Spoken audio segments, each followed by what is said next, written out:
Bapak, Ibu, Saudara-saudari umat beriman yang terkasih, jumpa kembali bersama saya, Frater Rizky, Pamong Asrama SMP Seminari Petrus Pandipen. Saya akan membawakan renungan pada Hari Raya Tubuh dan Darah Kristus. Bapak, Ibu, Saudara dan Saudari umat beriman yang terkasih, pada hari ini bersama Gereja Universal kita merayakan Hari Raya Tubuh dan Darah Kristus. Bacaan liturgi pada Hari Raya Tubuh dan Darah Kristus ini membawa kita kepada pemahaman mendalam tentang Yesus sebagai makanan rohani yang menghidupkan, dan kita sebagai umatnya wajib memberi makan kepada sesama yang lain.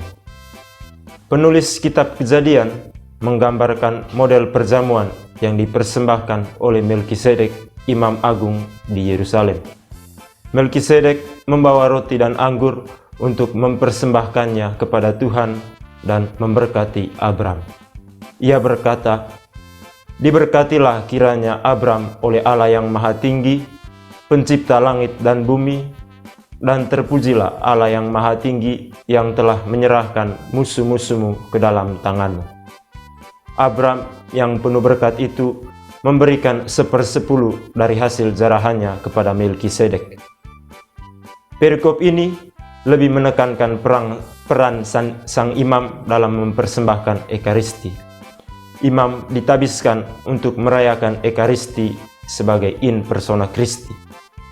Bapak, Ibu, Saudara-saudari umat beriman yang terkasih, Paulus dalam bacaan kedua mengingatkan kembali kepada kita semua tentang institusi Ekaristi oleh Yesus pada malam perjamuan terakhir. Paulus menerima panggilan dari Tuhan untuk menjelaskan kepada kita semua tentang Yesus Kristus yang mempersembahkan diri untuk keselamatan kita. Hal yang menarik dari kisah Paulus adalah malam perjamuan terakhir, di mana pada saat itu Yesus mengambil roti dan memohon berkat, kemudian membagi-bagi roti kepada para muridnya. Yesus berkata, "Inilah tubuhku yang diserahkan bagimu. Perbuatlah ini sambil mengenangkan aku." Cawan juga diambil sambil didoakan. Cawan ini adalah perjanjian baru yang dimeteraikan di dalam darahku. Setiap kali kamu makan roti dan minum dari piala yang satu dan sama, maka kamu mewartakan wafat Tuhan kita Yesus Kristus sampai Ia datang. Perikop Paulus ini mau menekankan tentang Ekaristi yang dihayati secara nyata. Ekaristi adalah mengenang kembali Paskah Kristus. Bapak, Ibu, Saudara dan Saudari yang terkasih, di dalam bacaan Injil kita melihat pertumbuhan iman para rasul. Mereka masih memiliki pemikiran yang sangat manusiawi dengan sesama. Dikisahkan bahwa sambil melihat banyak orang yang membutuhkan Yesus, dan pada hari menjelang malam, mereka meminta Yesus untuk menyuruh orang-orang pulang ke rumah masing-masing demi mencari makanan sendiri-sendiri. Namun, Yesus punya rencana lain bagi banyak orang ini. Ia berkata, "Kamu harus memberi mereka makan." Persediaan bekal yang ada adalah 5 roti dan 2 ekor ikan. Yesus berekaristi bersama mereka. Para murid diminta untuk membantu mengatur orang-orang untuk duduk berkelompok. Roti dan ikan yang sudah didoakan dan diberkati Yesus itu dibagi-bagi kepada semua orang. Jumlah mereka adalah laki-laki sebanyak 5.000 orang, belum termasuk anak-anak dan kaum wanita. Setelah mereka makan, roti dan ikan masih ada 12 bakul sisanya. Kisah Injil ini menarik perhatian kita karena merupakan penggenapan apa yang sudah digariskan di dalam kitab Perjanjian Lama, terutama tentang perjamuan Ekaristi. Peristiwa penggandaan roti ini terjadi di padang gurun, maka mengingatkan kita juga akan mana yang turun di padang gurun.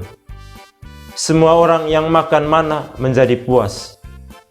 Tuhan Yesus adalah roti hidup yang turun dari surga dan memberikan rasa puas kepada para orang-orang yang mengikutinya dari dekat. Sambil kita merayakan hari raya tubuh dan darah Kristus ini, kita memandang Yesus Kristus, merenungkannya sebagai anak domba tidak bernoda yang mempersembahkan dirinya sebagai kurban pujian yang sempurna dan berkenan di hati Tuhan. Nilai pengorbanan diri Yesus Kristus ini hendaknya dihayati di dalam gereja masa kini. Gereja bertugas untuk memperhatikan orang-orang kecil, memuaskan lapar dan dahaga mereka.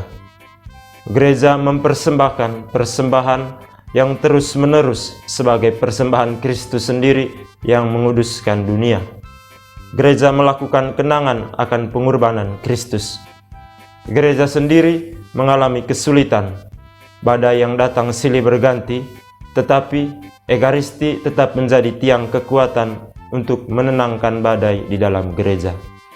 Bapak, Ibu, saudara-saudari, umat beriman yang terkasih, saya mengakhiri renungan ini dengan mengutip kata-kata dari Mother Teresa dari Kalkuta.